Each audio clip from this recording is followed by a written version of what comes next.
할렐루야. 오늘은 히브리서 5장 말씀 가지고 대제사장 예수라는 제목으로 하나님 말씀 증거하겠습니다. 오늘 아침에 우리 교회 주일마다 나오지 못하는 한 성도가 계십니다. 근데 요즘 이제 그 성도가 아침에 일찍 전화가 왔어요. 목사님, 저 기도하고 가요 하고. 이 박미양 집사님인데 요즘 주일날 일하는 곳에 나가 있기 때문에 그는 나가서 일을 합니다. 그러면서도 주일 예배를 생각하고 교회를 먼저 들렸다가 가더라고요.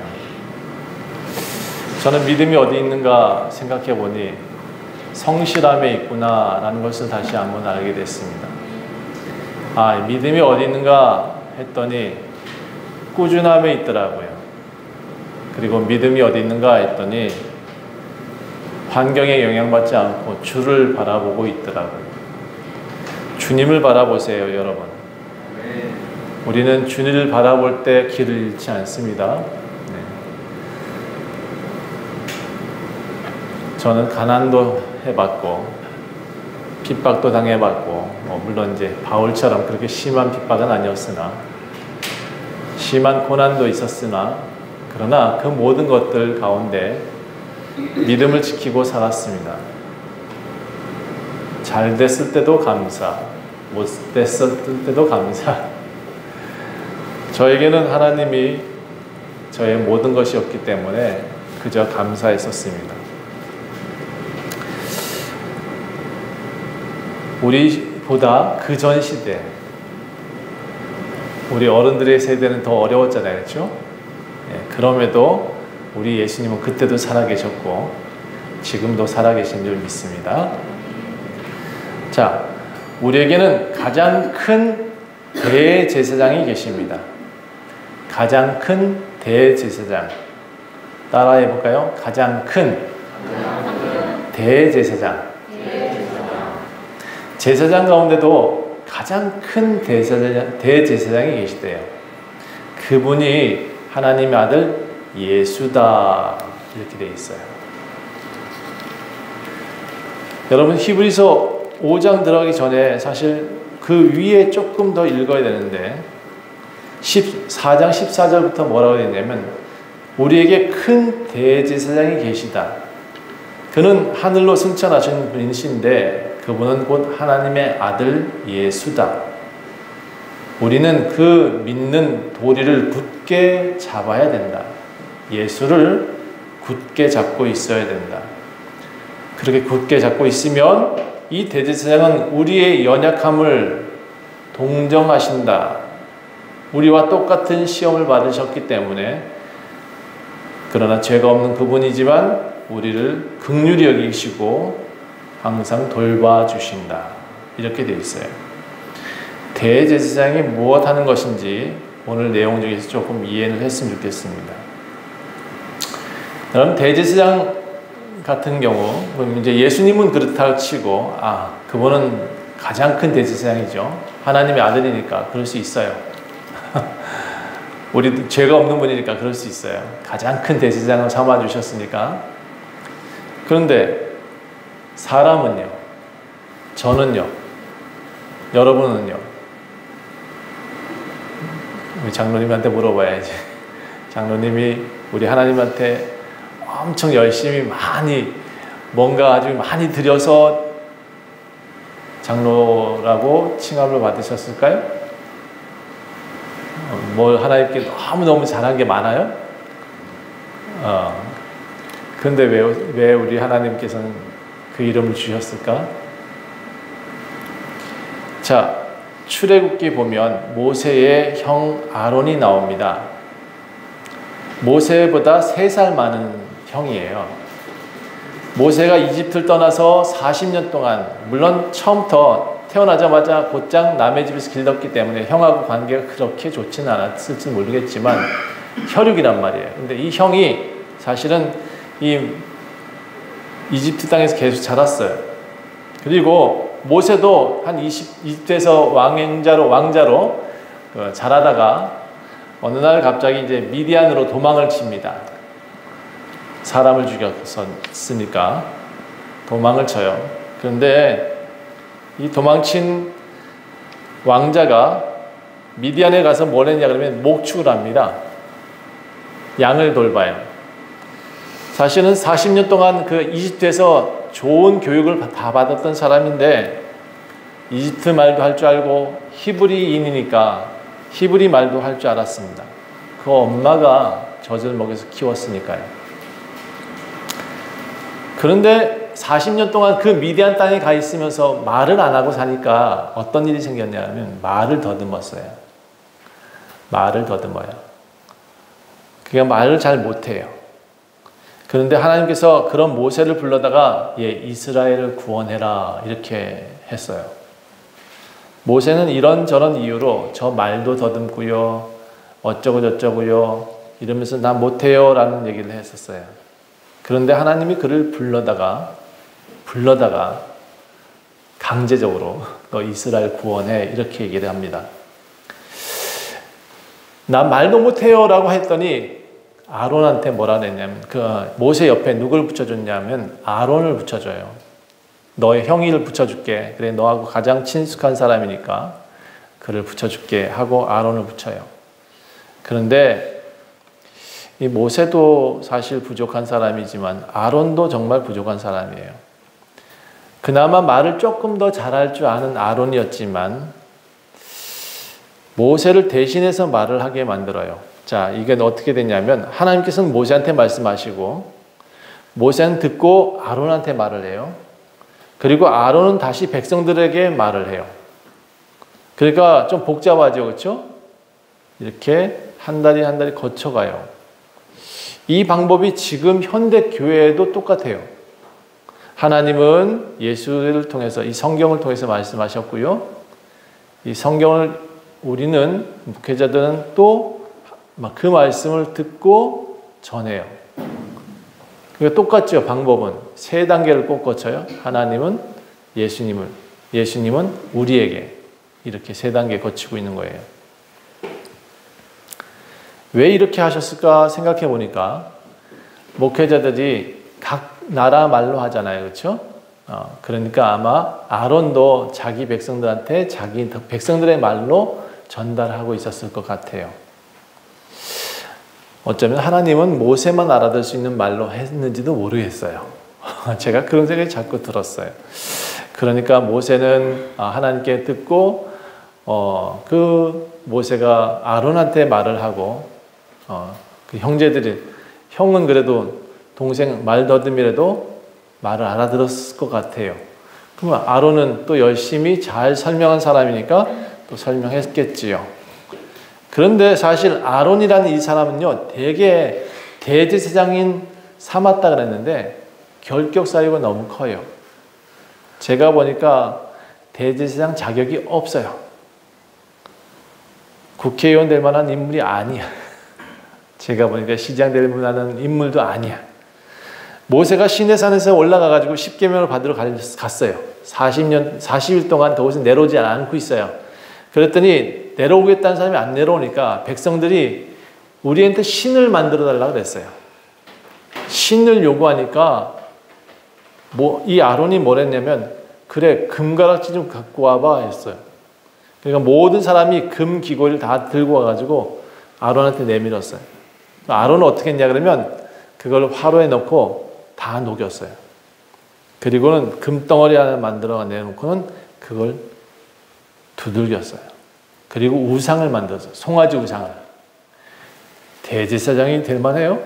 하나님을 섬겨야 되는데 우상 만든 사람이에요. 그 장본인이에요. 이 일로 인해서 모세가 내려와가지고 그 주동자 3,000명을 다 죽여버려요. 모세는 안 죽였어. 그런데 백성의 리더로 세워지기는 이 사람 되게 결격사이 많지 않아요? 우상 숭배했고 3,000명을 다 죽인 장본인이에요. 근데 심지어 또 사실은 이 사람이 얼마나 결격 사유가 있냐면 하나님한테도 거짓말했고 모세한테도 거짓말했어요.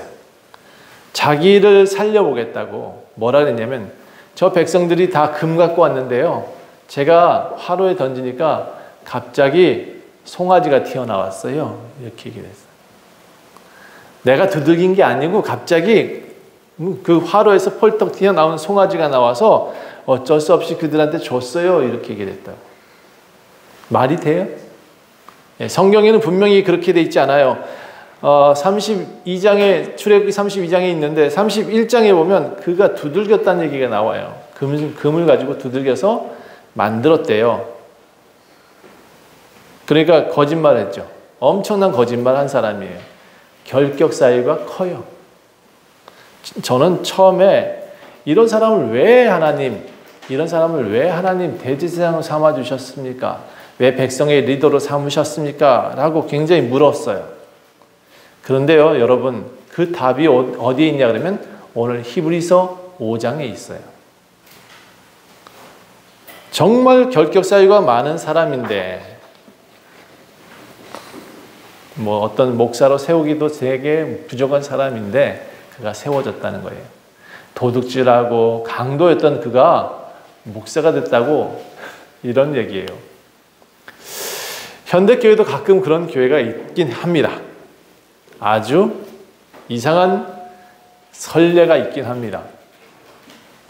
그런데 절에도 그런다 보니까 교회도 그러면 된다 이런 생각하면 안 될 텐데 여러분 절에 가면 깡패가 많은지 아신다고 그러더라고요. 깡패들이 들어가서 세운 게 절이라 그래요. 또 교회도 도피처로 생각하고 괜히 목사처럼 행동해가지고 사기가 사기를 낳는다는 것 제가 저번 주 말씀드렸죠. 그렇게 사는 사람들이 굉장히 있더라고요.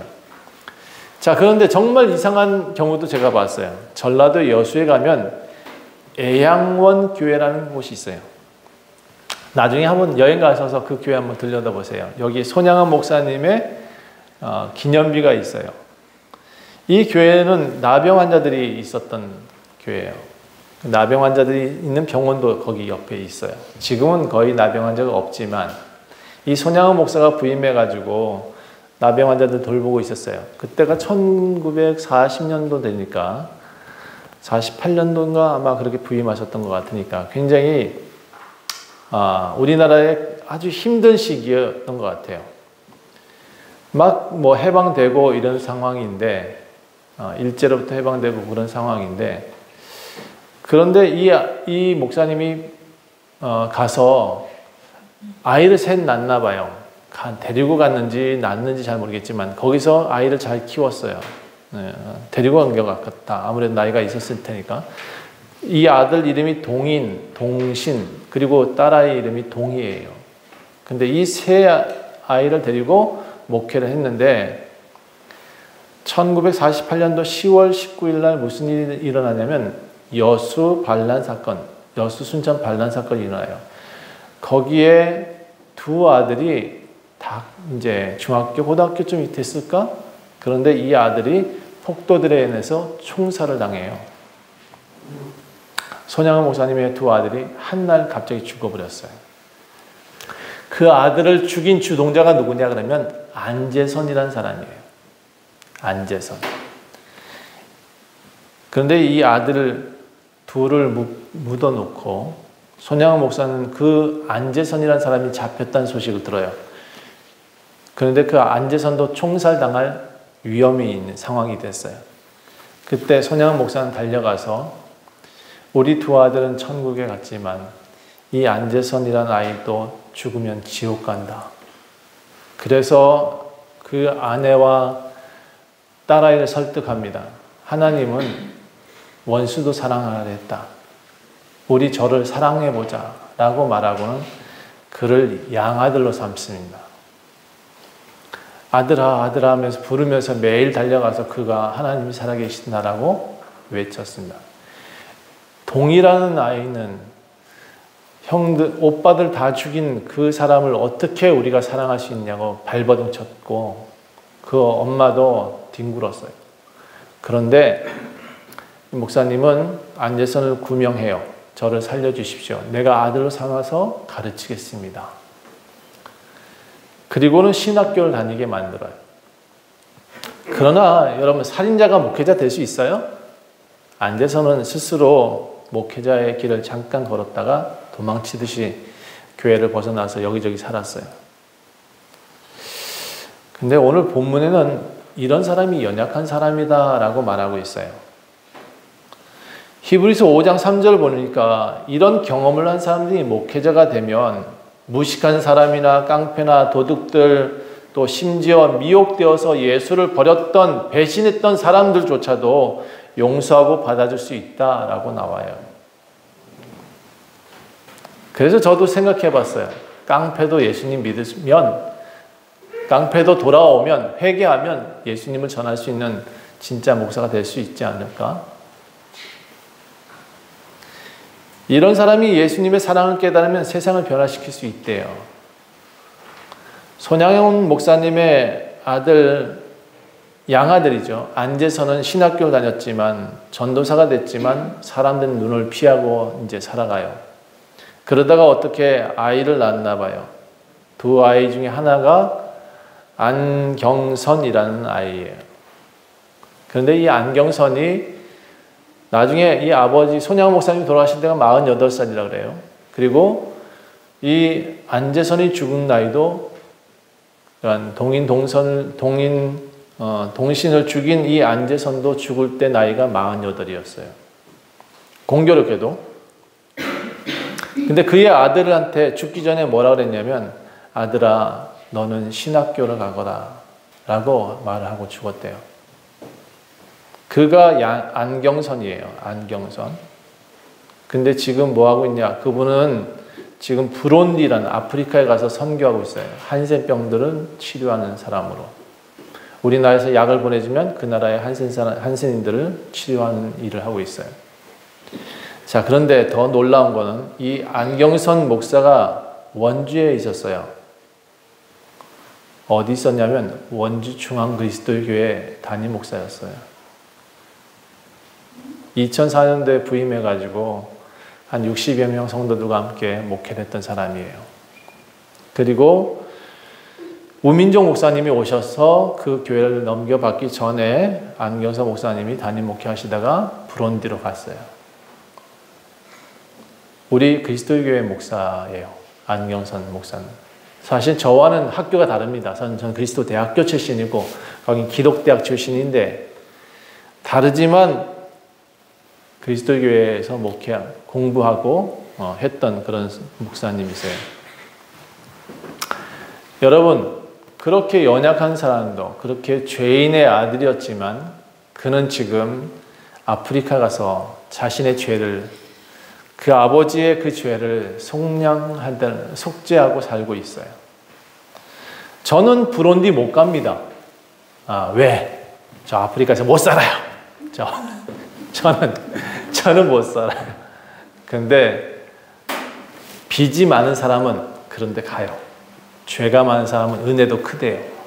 그래서 그런 곳에 가서 열심히 하나님 섬기고 있는 것 같아요. 여러분, 목회자도 연약한 사람입니다.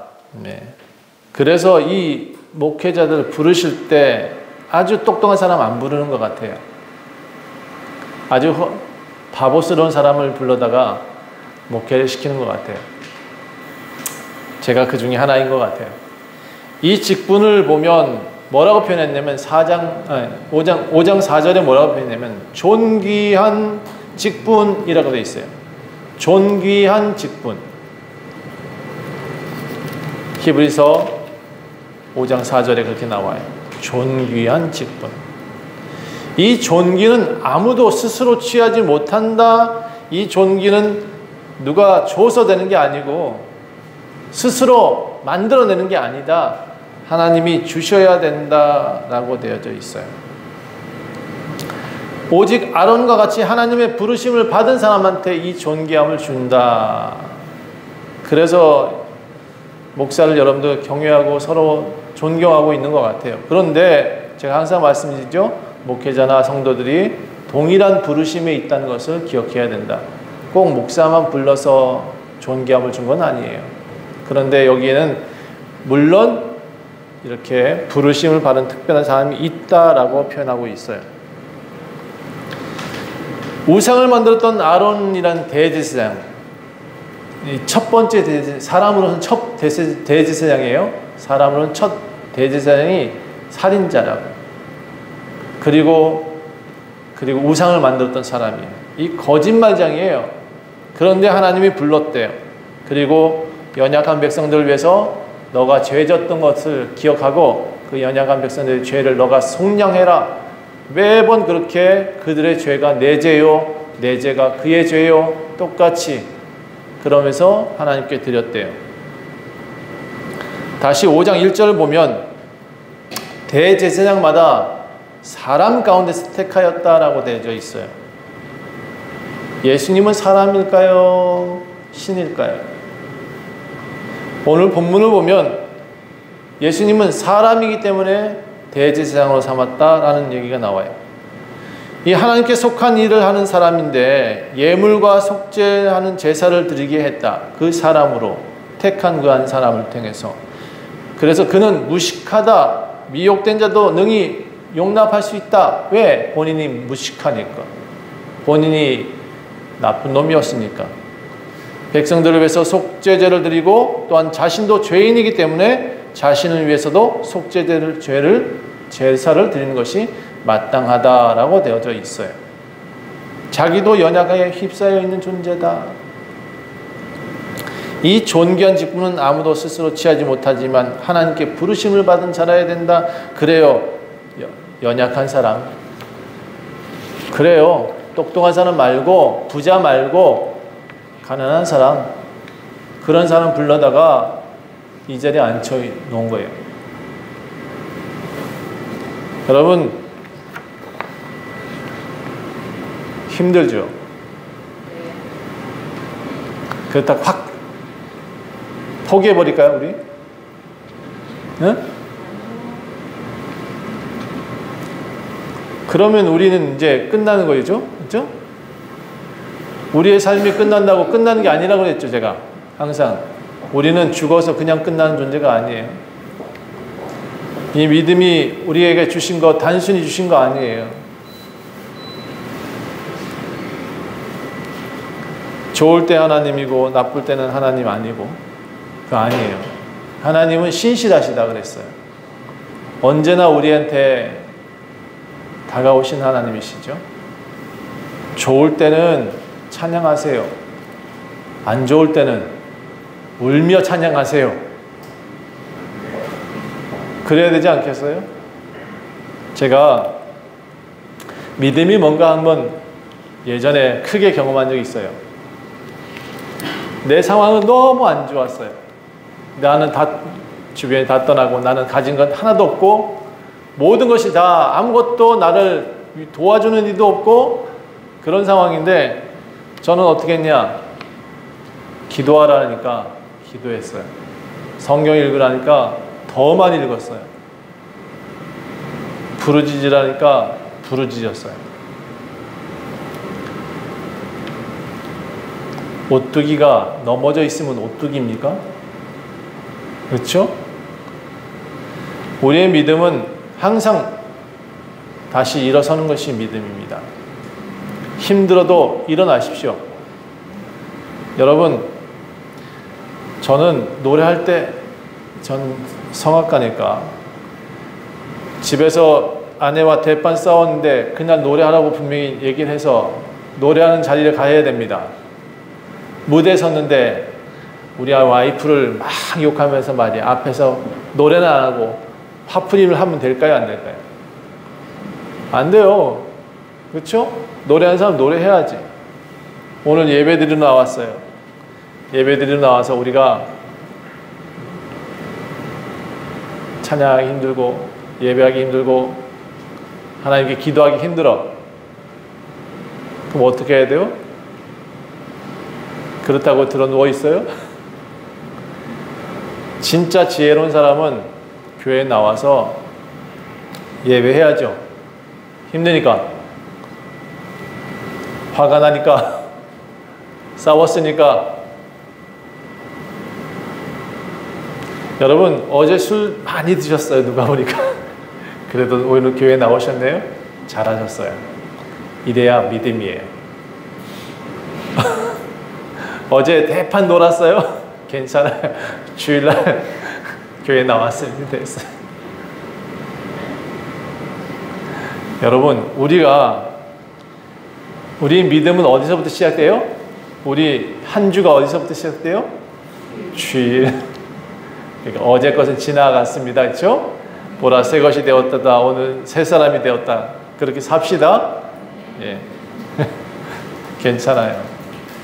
우리 작은 믿음 처음에는 이렇게 왔다 갔다 하면서 풍랑에 요동쳐가면서 믿음을 세워가요. 그런데 여러분, 언젠가 확고한 믿음을 우리한테 주실 것 같아요. 언젠가는 내 뿌리가 확고해서 위에 바람이 많이 불어도 난 상관없이 주를 섬길 수 있는 그런 날이 올 거예요. 믿음은 그렇게 자라가는 겁니다. 믿음은 그래서 자라간다 나와 있어요. 자, 오늘 하나님 하신 말씀이 뭐냐면 예수님한테도 이렇게 말씀하셨어요. 이 예수님도 대제사장이라고 하고 있거든요. 너는 내 아들이다. 내가 오늘 너를 낳았다. 이와 같이 내가 멜기세덱의 반차를 따른 제사장이라 불릴 것이다. 예수님도 하나님으로부터 특별히 부르심을 받아서 대제사장이 되었다라고 되어 있어요. 예수님도 불렀다는 얘기예요. 예수님은 신이 돼서 무조건 와가지고 내가 대제사장이야 라고 외친 게 아니에요. 하나님이 불러서 세웠다라고 되어져 있어요. 저는 이 부르심이 이렇게 사람들을 변화시킬 줄 몰랐어요. 어떤 한 사람을, 자기 아들들을 죽인 그 한 사람을 불러다가 평생 어쨌든 도망다니면서 죄인으로 살았지만 참여하며 살았대요. 그 한 사람을 불러다가 예수 믿게 했다 합니다. 그리고 예수 전하는 사람이 되게 했어요. 손자에서 나타났지만 안경선은 설교하는 사람이 됐어요. 그 사람을 죽였더라면 안경선이라는 목사가 나타나지 않았을 것 같아요. 저도 그래요. 가난한 청년 하나를 불러다가 예수 전하는 사람이 됐습니다. 여러분 앞에서 설교한 사람이 되었고요. 사회적인 리더로 불리고 있습니다. 앞으로 저는 여러분 어떤 삶을 살게 될지 저도 잘 모르겠어요. 왜? 저는 이미 하나님 앞에 불림받은 존재이기 때문에. 여러분도 똑같지 않을까요? 저만 그런가요? 우리의 믿음은 하나님 앞에서 나를 이끌어 주실 것이다 라는 것이 믿음이에요. 우리 내일은 나의 날이 아니라 하나님의 날이 되어야 됩니다. 우리 하나님 목적대로 살고 있나요? 그렇게 되길 원합니다. 하나님이 부르신 이유는 사람을 높이시기도 합니다. 이 사람을 불러다가 낮추시기도 합니다. 어떤 이는 구원하기도 하십니다. 원주 좋은 교회 여러분들 여기 있는 이유가 뭐냐면 전 단 한 가지라고 생각합니다. 하나님께서 부르셨다. 따라합시다. 부르셨습니다. 누구를? 매주마다 나를. 그렇죠? 나 아니면 소용이 없어요. 이 교회에도. 나 아니면 내가 이 땅에 존재하지 않으면 세상에 무지개가 무슨 소용이고, 내가 아니면 뭐 아름다운 배가 무슨 소용이고 빌딩이 무슨 소용이에요. 그렇죠? 나는 그만큼 존귀한 존재예요. 나를 부르는 이유가 뭐냐? 너 아니면 세상이 아무것도 아니다. 하나님은 그렇게 말씀하고 계세요. 여러분 그 부르심에 응답했고 반응했고 그래서 교회에 나와 있어요. 이거 단순한 일이 아니에요. 매우 놀라운 일이에요. 아주 놀라운 일이거든요. 영어로 해볼까요? Amazing하대요. Fantastic하대요. 이게 부르심에 응답하는 사람은 인생이 변화되게 되어 있어요. 저는 여러분의 인생이 어떻게 변화될지 잘 모르겠어요. 그런데 분명한 것은 반드시 하나님의 부르심에 응답한 사람들은 바뀐다. 이건 확실해요. 변화된다. 분명합니다.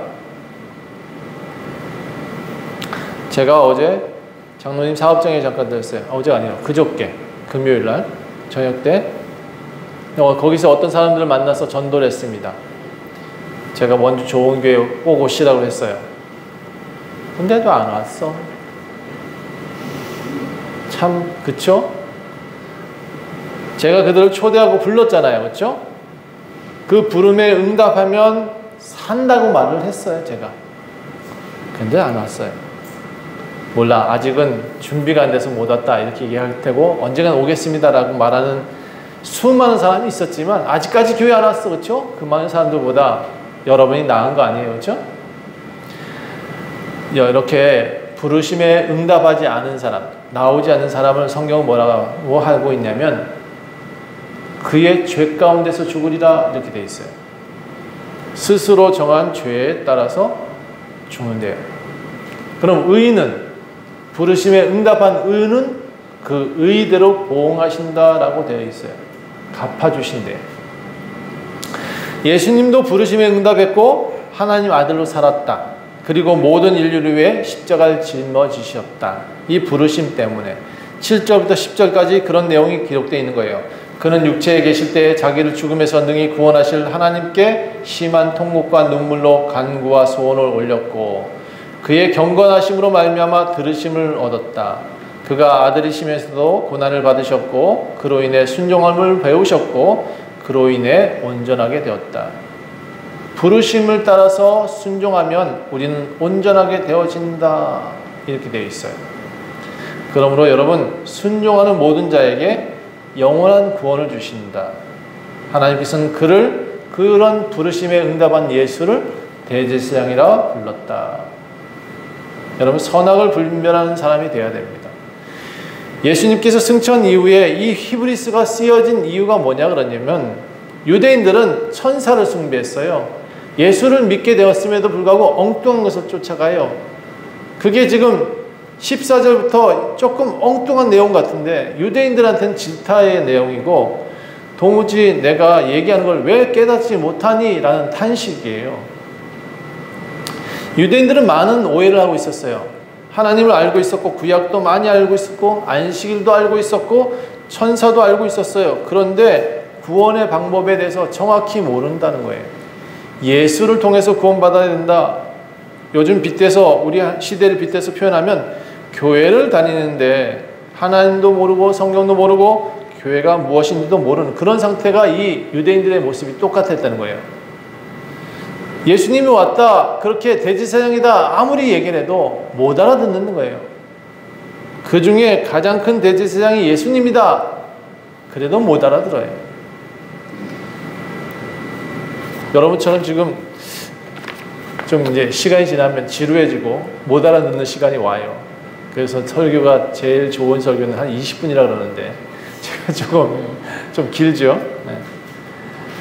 여러분 아무리 불러도 듣지 않겠다고 귀 막는 사람한테는 어쩔 수 없어요. 그 사람한테는 믿음도 안 들어가고요. 귀를 막잖아요. 눈을 막고 귀를 막는 사람은 교회에 앉아 있어도 외국가 있는 사람이에요. 지금 외국가 있지 않겠죠? 그분이 하나님께서 가장 큰 대제사장이라고 말하고 있는데도 불구하고 그가 누군데? 라고 자꾸 질문하는 유대인들. 그가 지금 우리 하나님이 우리를 구원하신다라고 지금 제가 계속 얘기를 하고 있잖아요. 우리를 건져내시고 우리를 살게 해주신대요. 안 믿어져요? 진짜 안 믿어지나 봐. 큰일 났다. 따라합시다. 나를 살게 하십니다. 나를 세워주십니다. 여러분 믿어야 돼요. 예수님 믿어야 된다는 거예요. 그래야 구원받는다는 거예요. 설명을 열심히 하고 이렇게 쉽게 하는데도 못 알아들으면 안 돼요. 여러분 우리의 믿음은 환경에 있지 않다. 슬프면 더 크게 소리 질러 기도하시고 더 크게 찬양하셔야 됩니다. 힘들면 여러분 입을 크게 열라며 나한테 가르쳐 줬잖아요. 여러분들이. 제가 믿음이 뭔지 여러분 다시 강조할게요. 여러분 말한 대로 되리라. 선포한 대로 되리라. 당시 유대인들이 얼마나 답답했으면 11절부터 이 히브리서 저자가 말하기를 멜기세덱 대제사장들 그거 너네들 도대체 이해를 못하니? 5장 11절이네요. 멜기세덱에 대해서 정말 너네들 모르고 있는 거니? 라고 정말 답답하다라고 탄식하는 내용이 나와 있어요. 유대인들이 오랫동안 구약의 말씀을 통해서 제사장이 누군지 알아요. 멜기세덱이 누군지 알아요. 제사장이 뭐 하는 사람이 다 알고 있어요. 그런데 하나님 말씀에는 어떻다라고 되어 있냐면 너네들 12절 보니까 하나님의 말씀에는 초보다라고 되어 있어요. 아주 초보적인 신앙에 계속 머물러 있으면 어떡하겠다는 거냐라고 지금 질타하고 있어요. 그들은 하나님의 말씀에 있어서 너무적인 초보적인 지식만 갖고 있다. 심지어 뭐라고 표현하냐면 더 빗대서 너네들 젖 먹고 있다. 단단한 음식 먹어야 될 그 믿음이 왜 자라지 않고 지금까지 젖 먹이로 자라고 있느냐.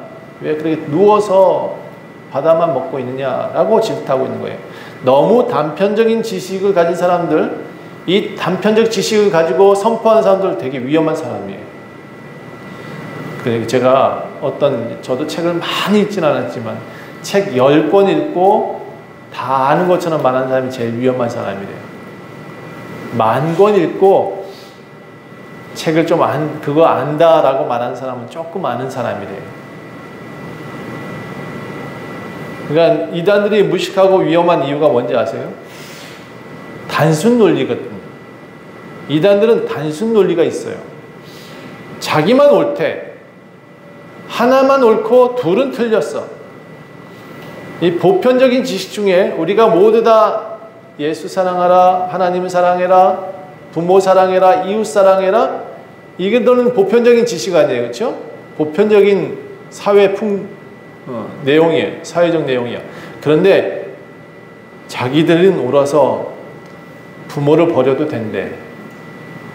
이 보편적인 것에서 벗어나는 모든 것들은 비상식적인 거예요. 이 단순 논리가 이단들은 되게 위험해요. 부모를 버리게 만든다니까요. 자기 아내를 버려요. 조강지처를 버려. 그게 조강지처가 남자를 버렸다. 참 대다수가. 그 여자들이 얼마나 위험한지 모르겠어. 제가 보니까. 여러분 믿음은 중요하지만 남편보다 중요하진 않아요. 네, 그거 보편적인 거예요. 일반적인 거. 가정보다 중요한 거 없어요. 네, 그러면서도 그 믿음을 같이 지켜나가는 건 아름다운 것이에요. 자기만 옳다는 이기적인 것은 가장 단편적인 사람들의 특징이에요. 왜 이기적이다 그러냐면 나만 옳대. 넌 틀렸어. 이러면 같이 못 가요. 이단들 중에서 신천지들이 특히 본문 오늘 12절부터 14절의 말씀을 들어서 자기들은 옳다라고 주장을 해요. 해필 이 말씀이 지금 유대인들 너네들 잘못된 일이야. 너희들이 이렇게 고착된 사고가 잘못된 거다라고 말하는데 얘네들은 도리어 이거 가지고 우리 기독교인들 지금 개신교인들한테 너네들 지금 젖먹이야 라고 말하고 있어요. 저는 참 들으면서 참 뭐라고 표현해야 되죠? 말로 표현할 수 없는 울분이 나요. 정말 웃기는 일이에요. 그 말씀은 너무 편향된 유대인 사고가 잘못됐다를 지금 말하고 있는데 유대인들이 모세만 추앙하고 있고 멜기세덱 제사장과 엘리야를 기다리는 어리석음에 자리 잡고 있는 그 모습을 보고 너네들 제대로 된 눈이 없다라고 말하고 있는 이 얘기를 자기들한테 지금 적용시킨다? 그리고 우리 개신교를 판단하고 있다? 전 신천지가 정말 어리석은 것 같아요. 너무 단편적이고 치우쳐 있어요.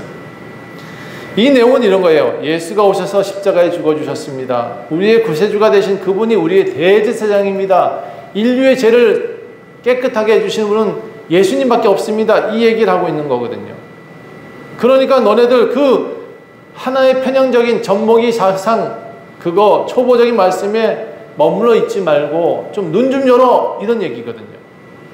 14절 보니까 단단한 음식은 장성한 자의 것이니 라고 되어 있어요.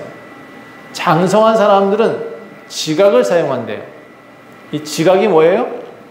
생각하고 말하는 것을 지각이라 해요. 뭔가 지식을 가지고 판단할 줄 아는 것을 지각이라고 해요. 생각하고 판단함으로 연단도 받는다라고 되어 있어요. 선악을 분별하게 할 줄 아는 것이 지식이라고 표현하고 있어요. 그렇게 편향된 사고에서 벗어나서 초보신앙 같은 죽은 행실은 회개하고 돌아와라 이렇게 되어 있는 거예요. 저는 이게 딱 이단들한테 적용되어야 될 말이라고 생각해요. 저 신천지 애들한테 너네들 진짜 젖먹이로 살래? 계속? 이러고 싶은 거예요. 말씀의 초보에 계속 그렇게 젖어 있을래? 정말 하나님을 모르는 거야? 예수님을 모르는 거야? 그래서 제가 진정한 회개가 뭔지 여러분한테 항상 말씀드리죠. 진정한 회개는 돌아오는 거예요. 신천지 정말 초보적인 신앙에 머물지 말고 제발 좀 돌아왔으면 좋겠어. 그 중에 정말 어리석은 데 빠져 있지 말고 예수의 자유 가운데 나왔으면 좋겠어요. 여러분, 하나님께 나오면 복을 받습니다. 하나님께 나오면 죄를 사함 받습니다.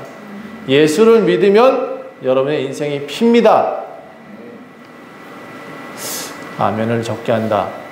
다시 한번 해야겠다. 예수를 믿으면 인생이 핍니다. 오늘 다 펴질 줄 믿습니다. 부르심에 응답하면 그는 살아날 수 있어요. 하나님께 돌아오면 그는 사람답게 되어질 수 있어요.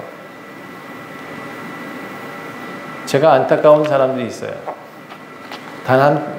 지금 LH 아파트 제가 관리하고 있는데 어느 날 가보니까 방 한 칸에 부엌 달린 거실 방이에요. 근데 대낮부터 술 먹고 들어 누워 있어요. 어떡하겠다는 거예요? 그게 사람다운 거예요? 여러분, 저는 노가다해도 좋겠다 생각합니다. 나가서 파지를 주워도 좋겠다. 왜?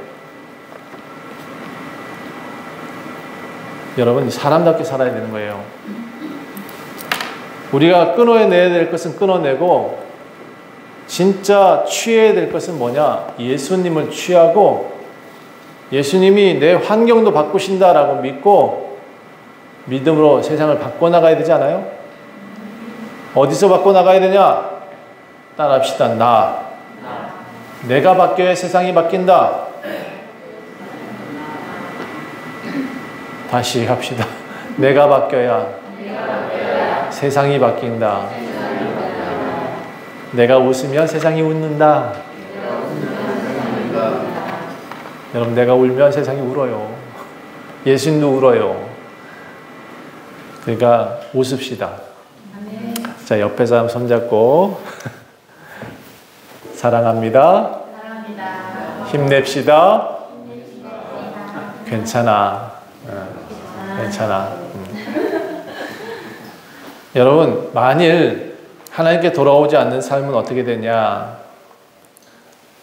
어제 제가 단톡방에 올렸죠. 합당한 열매를 맺는 땅이 되어야 됩니다. 우리가 부르심을 받아서 하나님께 돌아온 사람은 이 비가 우리한테 흡수가 돼야 되거든요. 믿음은요, 받아들이는 거예요. 내가 여는 거예요. 내가 열어서 받아들였을 때 믿음이 돼요. 내가 아스팔트 같이 나를 단단하게 굳혀놓으면 절대 믿음이 나한테 들어올 수 없어요.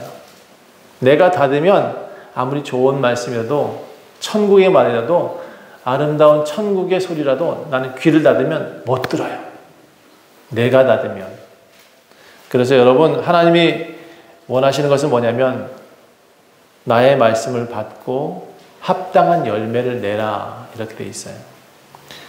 만약 하나님께서 그 비를 너희 땅이 받아들여서 합당한 열매를 내면 내가 그 소출로 너희와 잔치할게 라고 되어져 있고요. 만일 그렇지 않다 그러면 땅이 가시와 엉겅퀴를 내게 되면 땅이 왜 필요한 거예요? 그렇죠? 농사 지은 사람은 그걸 뭔가 소출 내기 위해서가 아니에요? 그런데 거기에서 엉겅퀴가 나고 가시가 나서 농사 많이 지어보셨죠? 엄산옥 네, 안 접었어요? 농사꾼은 아니구나. 그러면 혹시 집에 텃밭이라도 가시 나고 엉겅퀴 나면 그거 어떡할래요? 아, 예쁘다 하고 키워요? 다 뽑아야죠. 뽑아서 어떻게 해요? 불에 던져버려야 돼. 여러분, 부르심에 응답해서 정말 하나님의 소출을 내는 사람들이 되시길 부탁합니다. 예, 여러분 거기에 가시와 엉겅퀴를 내지 마세요. 그 인생은 다 뽑혀요. 결국 하나님 믿지 않고 자기 마음대로 사는 이기적인 집단들 제가 보니까 언제나 뽑혀요. 그리고 그 뽑힌 것이 어떻게 되냐? 불에 사름된다. 여러분 다시 돌아와야 돼요. 믿음으로 돌아오세요. 환경이 어떻든 하나님께 돌아오세요. 하나님께 돌아온 사람들이 회개하는 것이고 예수님께 돌아와서 그에게 하늘의 좋은 것을 받아들인 사람이 구원받는 사람이에요. 진정한 삶의 시작이 언제냐? 하나님께 나온 그때. 탕자는 나간 아들이고 들어온 아들은 진짜 아들이고. 여러분 광명은 언제 비치냐? 예수께 돌아왔을 때. 빛이고 길이고 생명인 그분 안에 있을 때 우리는 빛으로 살아갈 수 있어요. 여러분 스스로 빛이 되어야 됩니다. 그렇죠? 여러분 스스로 보석이 돼야지 옆에 보석이 있다고 그 빛이 나를 비친다고 보석이 되진 않아요. 내가 보석이 됩시다. 예수 안에서 우리가 보석입니다. 기도하겠습니다. 하나님, 예수가 오셔서 우리를 구원하십니다. 그분이 대제사장이십니다. 그분을 믿으면 나는 삽니다. 그분을 믿으면 모든 환경을 바꿀 수 있습니다. 그분을 믿고 구하면 하나님께서 하늘도 여십니다. 믿고 구하면 또 하나님 내가 원하면 땅도 닫고 하늘도 닫으십니다. 우리의 믿음이 어디 있는지 다시 한번 확인하게 도와주시옵소서. 우리가 주님 모든 일들 가운데 어려움을 살고 있지만 그 어려움을 이길 수 있는 믿음이 더 확고해질 수 있도록 도와주시옵소서. 우리가 세상을 바꾸기를 원합니다. 우리 스스로 빛이 되어져서 세상이 바꿔지는 역사가 일어날 수 있도록 도와주옵소서. 감사드리며 예수 그리스도 이름으로 간절히 기도합니다.